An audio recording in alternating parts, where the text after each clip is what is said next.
This evening, the first U.S. presidential debate of 2024 took place Thursday night, and we're diving into everything that happened.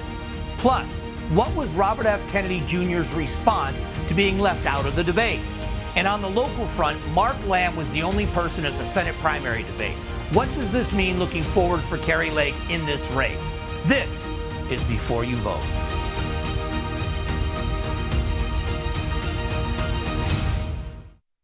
Welcome, I'm Mike Broomhead. This week was all about the presidential debate between Joe Biden and Donald Trump. Before we take a deep dive into the debate, let's take a look at some other news stories. The Supreme Court dropped two big decisions on Friday. One of them had to do with a defendant on January 6th. This defendant was a former police officer, and he was charged with a crime with a law that the Supreme Court said did not apply, meaning this law was narrowly written about documents, and it had to stay with documents. This was a 6-3 decision, and what was interesting about this is it was not an ideological split in the courts. There was a flip on both sides, but it still was a 6-3 decision, and basically they said this law has got to be narrowly applied. Now, they don't think it's going to affect other cases long term, especially when it comes to January 6th. But in this case, it was a big win for Donald Trump and a big win for this defendant and some of the other January 6th defendants. The other big case on Friday had to do with homelessness. There was a town called Grants Pass in Oregon. They were charging homeless people for sleeping on public property. The Ninth Circuit Court of Appeals said you can't do that. That's unconstitutional, violates the Eighth Amendment. Well, the Supreme Court came back and said it does not. They said that unique situations like homelessness, and it's unique in every city and town, that it shouldn't be judges making these decisions on what you can and can't do, that the cities have to come up with reasonable ways to deal with it. And locally, there's a story kind of about election integrity, but more about decorum. The MCRC is the Maricopa County Republican Committee. One of its members is Shelby Bush. She was speaking at an event, and she was talking about unity, how you can work with one group of people, but I can't have unity with another group of people. And she brought up the name of the county recorder. His name is Stephen Richer, and this is what she had to say about Stephen Richer. But let's pretend that this gentleman over here was running for county recorder, and he's a good Christian man that believes what we believe. Well, we can work with that, right? But if Stephen Richer walked in this room, I would lynch him. I don't unify with people who don't believe in the... Right, so it doesn't matter where you stand on election integrity. I did an event with Stephen Richer recently talking about election safety at the county recorder's office. But even if you think the election was stolen, is there any place in our society for this? Before we talk locally about the debate, let's go to Washington, D.C. and get a national perspective of what's being said about the debate. Let's go to our Nexstar correspondent in D.C. Joining us now from Nexstar in D.C. is Maddie Beertemple. Maddie, thanks for doing this. Good to be with you. I want to talk to you. I don't want to get your impressions of what they're saying in the Beltway after the debate. What are you hearing about the Democrats? Are they really seriously looking at changing candidates? And if so, are their names already being thrown around as possibilities? Well, we heard from House Democrats after they voted today in Congress, and they say they're standing by President Biden, and basically one debate doesn't define a presidency. A lot of them talked about his competitor, former President Trump, and basically saying that one performance with stumbles throughout that they acknowledged does not make President Biden a weaker candidate. They still think he's the right choice to be the next president, and they were not throwing out any other names. Have you been able to talk to any of the voters and any of the people that were watching the debate, Democrats or Republicans, that what are their opinions on what they saw? Are they thinking this is defining a presidency? Well, the Republicans from the House we also spoke to outside of Congress said that this is something they knew all along. They kind of expected a poorer performance from the president, but obviously they're supporting former President Donald Trump in this race. They pointed to his stronger performance, they said, and wanted to focus more on how he did rather than how President Biden did. Yeah, and it's tough because, you know, they got they're coming up with their convention in August, so they're on a time crunch either way, but it sounds like they've made the decision and they're going to stay with the president. That's what it sounds like today. We haven't heard anybody throw out any other names. It just seems like they're ready to, keep supporting President Biden and keep moving forward. Maddie, I appreciate the time today and the insight from D.C. Thank you.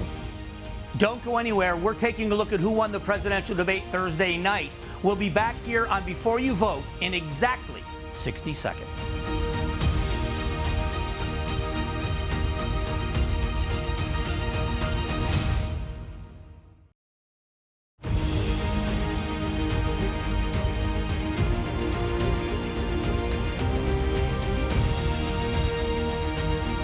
Welcome back to Before You Vote. Obviously, the conversation is still about the debate. It's all fresh in everybody's mind. Stacy Pearson from Lumen Strategies, and of course, Chuck Coughlin from HighGround.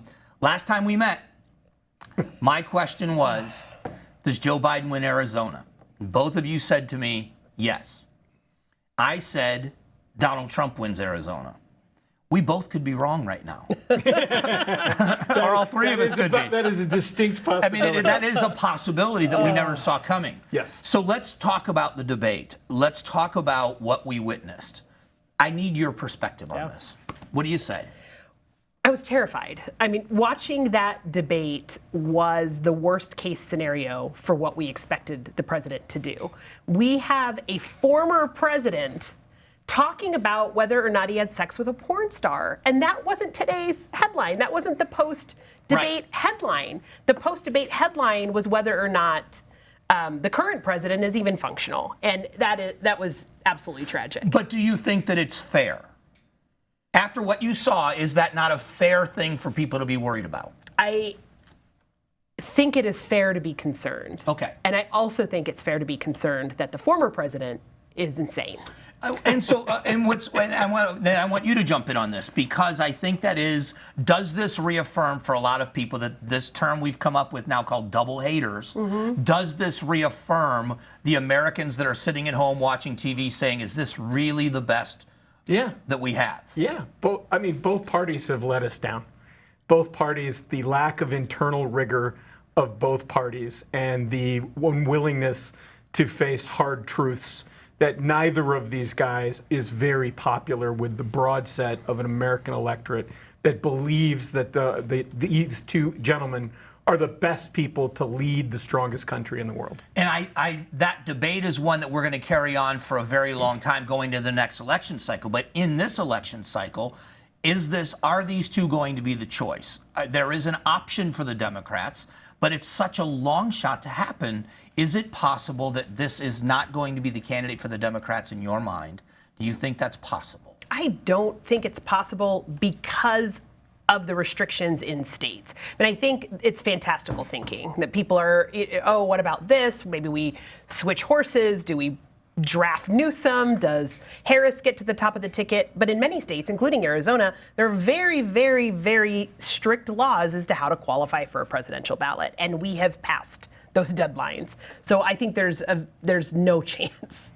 And I even said if you were able to do it, I explained it today of you drive around and look at the campaign signs. If you're running in an LD in a legislative district, it's tough. If you're countywide, if you're statewide, now imagine every district in every county in every state in the country and having a new person. Yeah, I'm with her. There's a series of hurdles that will need to be considered by the Democratic National Committee. I think the convention could choose, if it was given permission to, by Mr. Biden himself and by Jill Biden. It is clearly up to him, and it will be his call. And if he were to make that call, I believe there's lawyers and all kinds of people that will be in position to go make the wheels of government churn to make that work. But do I believe that? I don't know that, Mike. All right, so then the last question is, the day after the debate, the president is doing a rally in Raleigh, North Carolina. He's spry, he's energetic, he's articulate. I was watching it saying, this is less than 24 hours later, a different guy. Which guy are you going to get? Is that something that's a concern? That is the concern, right? Is the question is, did President Biden have a bad day, or are there no more good days? Can he come back in the next debate? Yeah, I think look, Obama did. Obama got smoked. by Mitt Romney in his first debate of his re-election campaign. So hard to picture. Yeah, Right. It is hard to picture, but he did. Right. And I very distinctly remember sitting with Jim Sharp going, I don't know what's happening right now, and this is an embarrassment. And so maybe that's a good luck sign. Yeah, does I would say he was way over-prepared. Indeed. Way too much into the details of what he was trying to communicate, and much less about the feeling that he was supposed to be giving people about his command and big picture items. Consistently in the debate last night, you saw him get drawn down into these minuscule points, and he lost himself, literally in front of the moderator, lost himself. Today, as you said, back, and you're like, okay, was it just terrible preparation combined with the acuity issues that we all wonder about? Well, and is there another day where you can fly the flag again? Well, we definitely settled it. We've got it all figured out. Yeah. We're going to do we have another conversation about local issues, but I wanted to get opinions, broader opinions. We'll be right back. Coming up, there was someone missing from the presidential debate. Find out who it was and how they responded. Then later in the show, is Kari Lake falling behind in the Senate race? Political analysts break down what that means for the primary election. This is Before You Vote.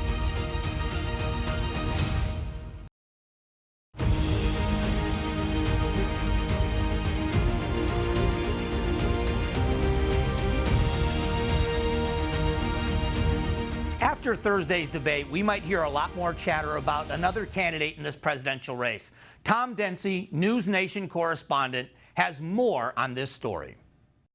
RFK Jr. really tried to get on the stage for the CNN debate, and after that effort came up short, he held his own debate event, even holding himself to tight time restraints for answers. I want to thank everybody for being here. He called it the real debate. RFK Jr., son of Bobby Kennedy and nephew of John F. Kennedy, shut out of Thursday night's debate and instead hosting his own. Americans believe that the system is rigged against them because it is. Playing moderator and commentator as the battle between Biden and Trump played out before him, even holding himself to the rules of the debate. We're following the rules here. Your 2 minutes are up. On immigration. Democrats allowed this to happen out of a humanitarian impulse, out of the impulse of compassion. RFK Jr. saying immigration and the crime associated with it requires more than a compassionate solution. The people that I talked to, many of them have been extorted, they've been exploited, they've been robbed, they've been raped. Kennedy spent much of the debate listening closely, but he didn't mince words on international relations. The two of them are equally culpable in the provocations that led to this war. And I'm not excusing Putin. We need to look at our responsibility, and it falls both on the backs of President Trump and President Biden. And on abortion. I've spent probably more energy protecting medical freedom than any other leader in this country. I think that abortion should be the choice of a woman. My policy on abortion is called more choice, fewer abortions. The independent candidate determined to capture America's vote. If you want to vote out of fear, you need to support one of those guys. If you want to vote out of hope, out of inspiration, out of pride in your country, out of restoring the moral backbone of our people and our nation, you should vote for me. It's important to note that RFK Jr. still lags very far behind in donations against President Joe Biden and former President Trump. He also needs to get his poll numbers much higher to stand any sort of serious chance on Election Day. In Washington, D.C., I'm Tom Dempsey, News Nation. Coming up, Kari Lake declined the Senate primary debate. What does this mean for the race going forward? Chuck and Stacy return with their insight. This is Before You Vote.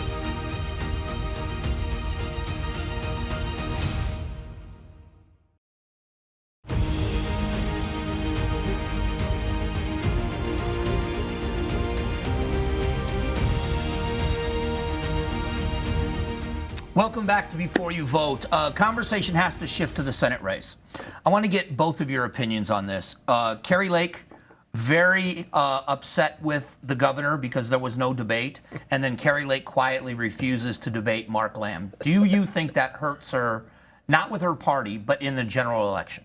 Yeah, absolutely. Certainly, I mean, it's hypocritical, right? I know that shocks all of us. But do you think? but do you think that hurts her? Do you think Yes. voters are mindful of that? Well, it's the idea of a competitive primary is it makes a better candidate. It makes for a better candidate because you're on your toes. You're aware of what's going on. It's not a coronation process. It's a rigor that you have to go through. I've run a lot of primary campaigns for statewide offices, you know, Jan Brewer, Fife Symington, where somebody's running against them, and you got to load up, and you got to play the game, and you got to get in the game, and it makes the candidate a better candidate. Strategy worked, though, for the governor. She ended up winning the race. And it looks as if the polls show that Kari Lake's winning. If all that matters is that you win, but is it going to cost her in the general? Right. You win the primary, but you don't win the general if you're not fully prepared. And that's the, you know, Lake took the basement route throughout the whole process last time and stayed away and allowed Lake to sink herself, as I was quoted as saying, if she'd gone to Hawaii on a first-class ticket and come back 6 weeks later, she'd be governor today. But she chose not to do that. All right, let me get your perspective first. Is Mark Lamb a better candidate against Ruben Gallego than Kari Lake? I sense he could be. I don't know enough about Mark and about his record as the Pinal County Sheriff. The issue that lends me to believe that, though, is because he's got a canvas to paint on, right? He hasn't been in front of Arizona voters for the last 24 months declaring that the last election was fraudulent and it was stolen from me, and being a handmaiden to Donald Trump on all things Trump.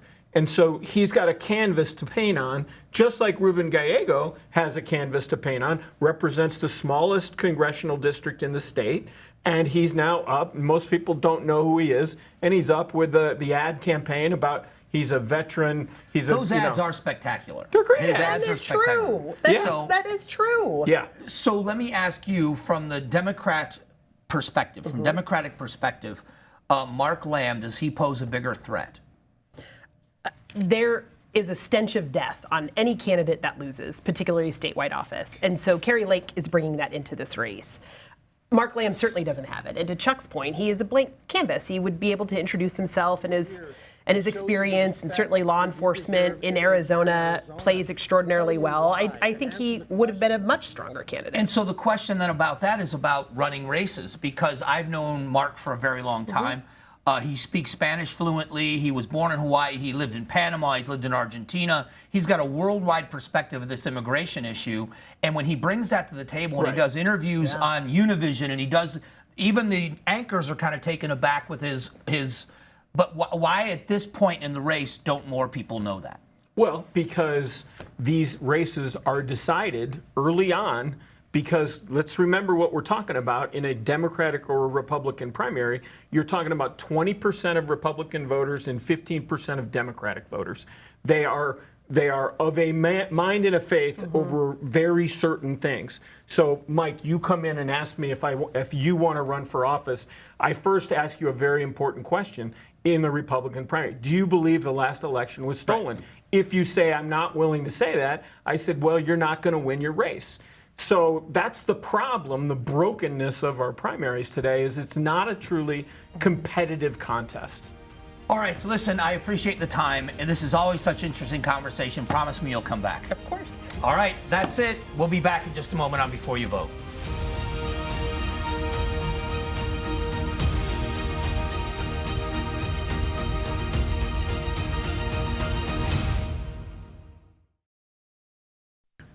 Welcome back to Before You Vote. Thank you to Chuck Coughlin with HighGround and Stacy Pearson with Lumen Strategies for joining us today. If you miss an interview or you want to rewatch any of them, head over to cw7az.com/vote. There you also find voter resources and all the past local debates. July 30th is the primary election. Make sure you register to vote by July 1st. Thanks for joining us this week. It's been an exciting week. We'll see you next Sunday right here on Before You Vote.